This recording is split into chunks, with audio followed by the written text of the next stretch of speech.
World of Africa. Welcome to the program. I'm Eric Njoka. This week we spotlight the conflict in Sudan. The situation has worsened to the extent the International Criminal Court is charging the two brawling generals with war crimes and crimes against humanity over the atrocities committed in West Darfur.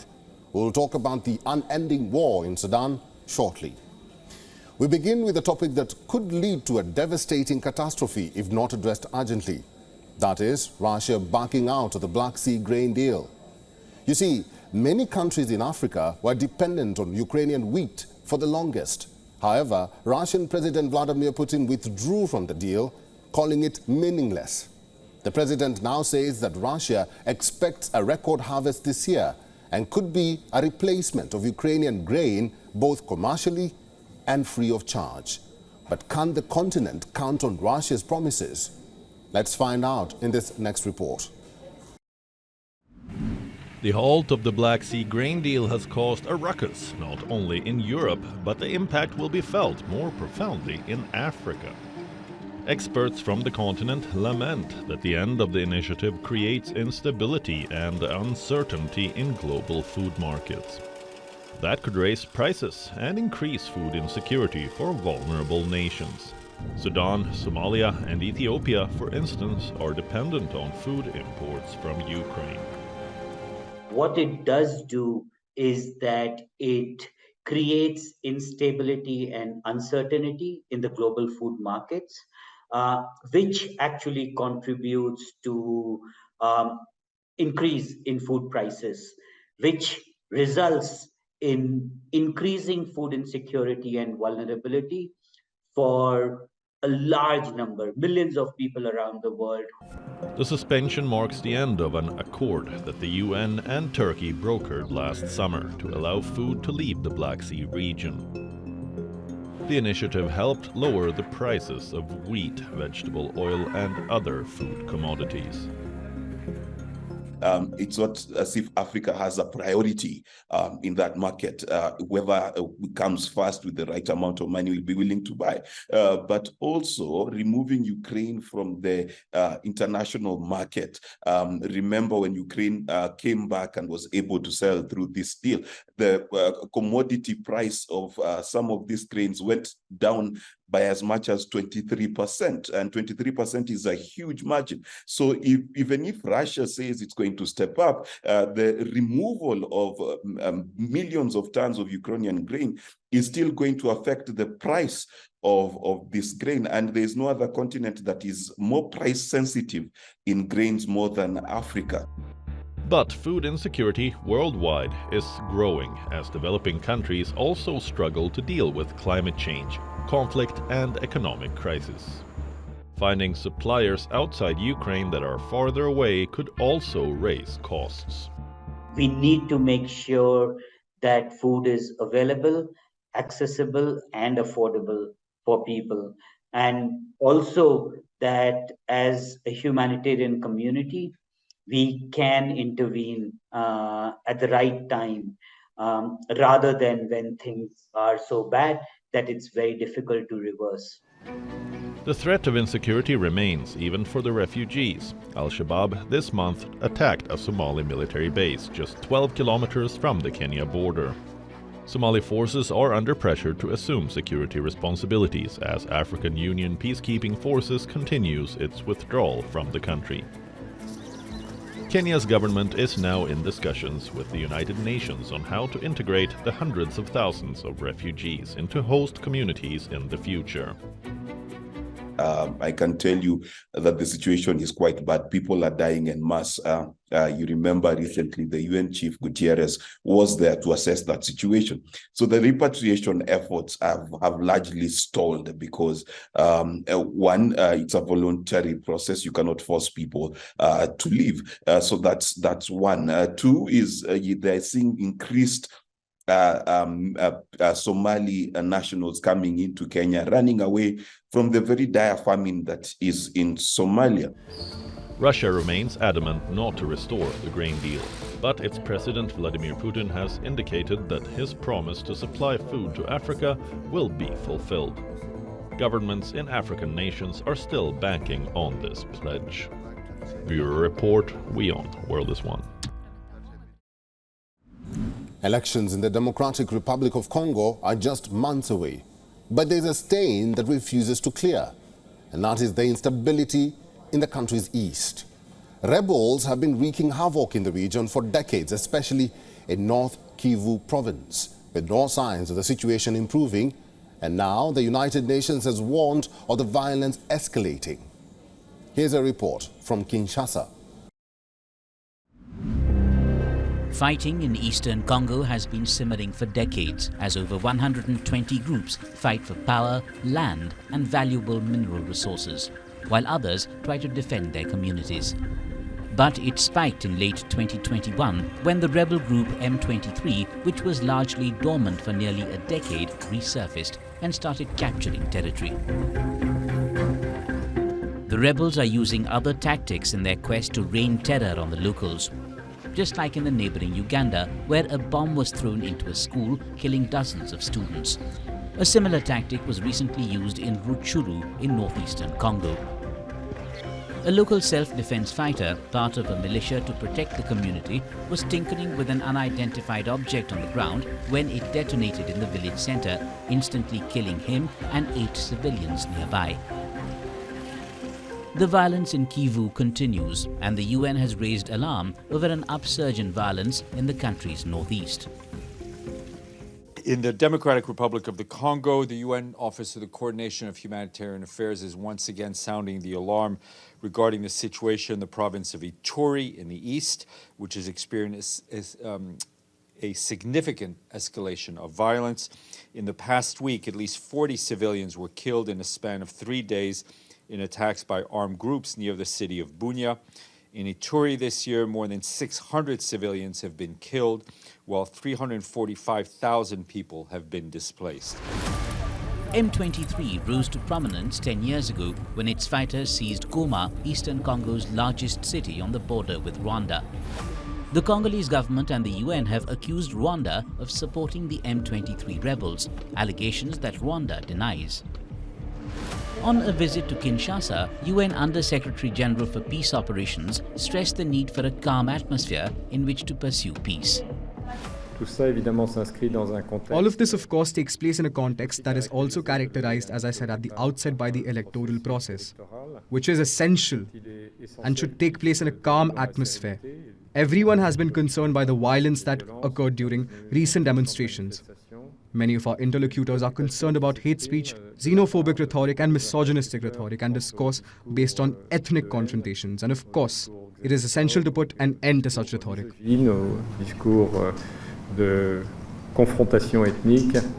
A rebel group is also accused of killing at least 11 people in northeastern Congo. The bodies of 11 civilians were discovered, left in 2 neat rows on the grass. M23 is one of more than 120 armed groups fighting in eastern Congo, most of whom are vying for land and control of mines with valuable minerals.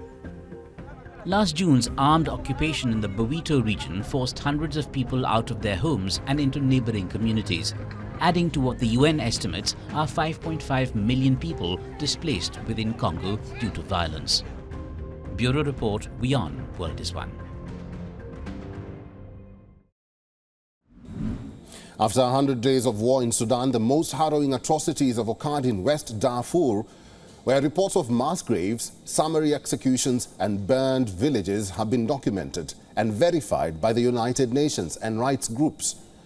Survivors say the government's army has failed to protect civilians, while the paramilitary Rapid Support Forces has spearheaded the killings along with its Arab tribal allies.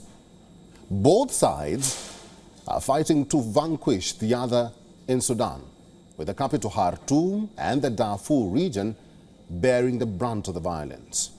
Here's a report. It's been 100 days of unending fighting in Sudan. West Darfur has bore the brunt of the violence in the country. Thousands are still fleeing from the turmoil and embarking on treacherous journeys across the desert into uncharted territory. Now the International Criminal Court has sounded an alarm. The chief prosecutor says that he's investigating alleged new war crimes and crimes against humanity in Darfur region that has killed over 3,000 people and forced more than 3 million to flee their homes. We are, by any analysis, not on the precipice of a human catastrophe, but in the very midst of one. It is occurring. And it's my analysis and my prayer and advice that we must act urgently, collectively, to protect the most vulnerable.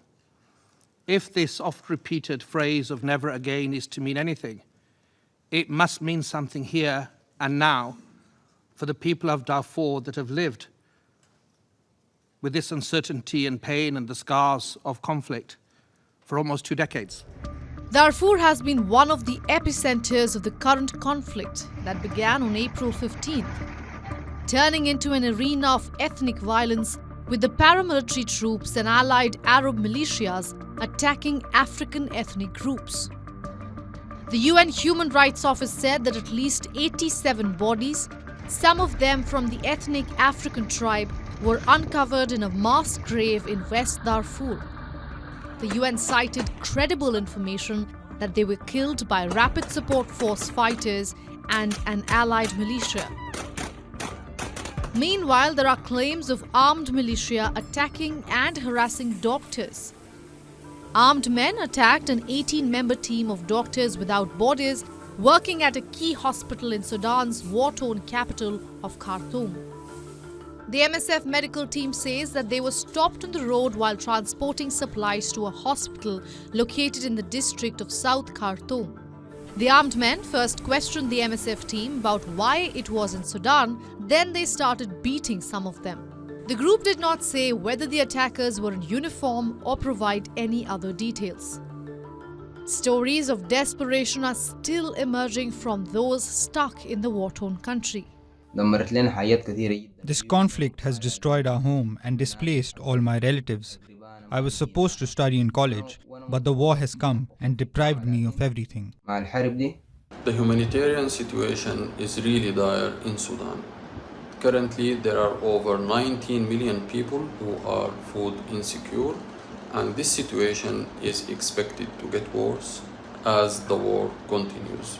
WFP is highly concerned, especially for areas like West Darfur, where it's currently inaccessible for our humanitarian services to reach the people who needs it the most.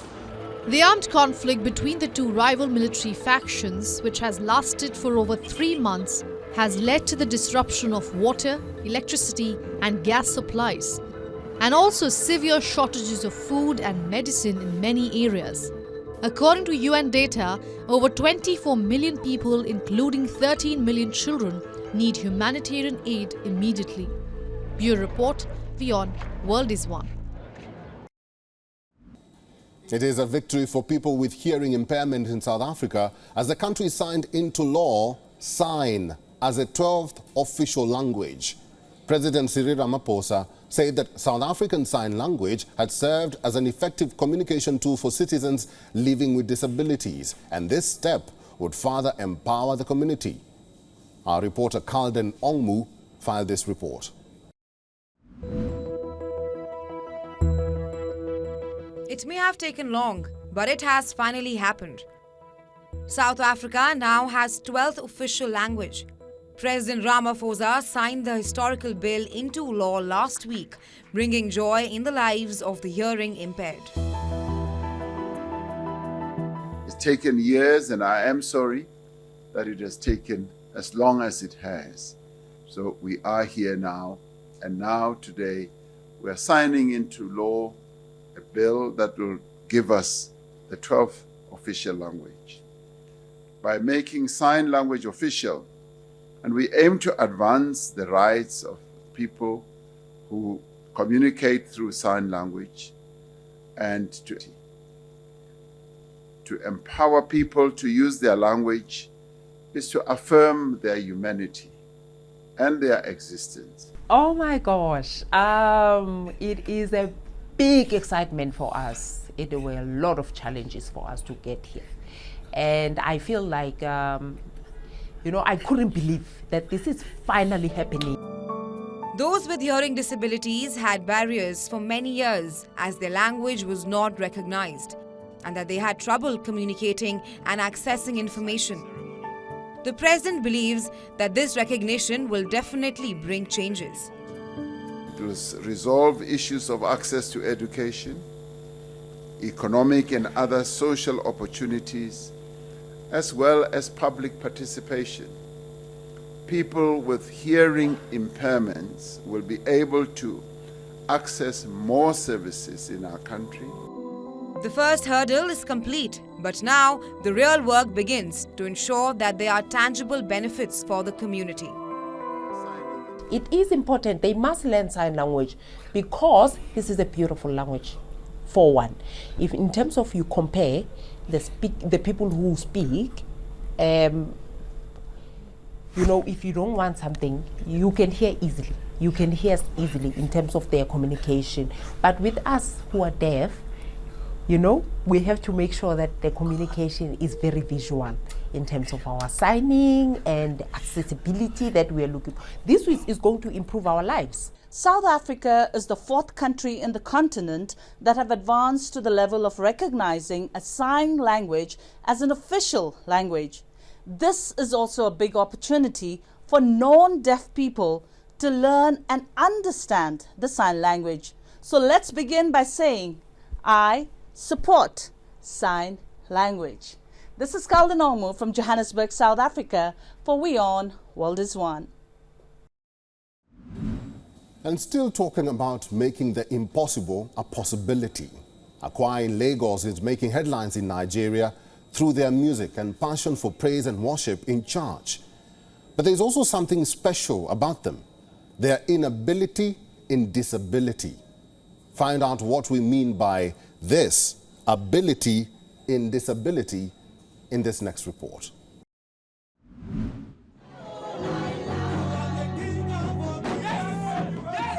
It's church day.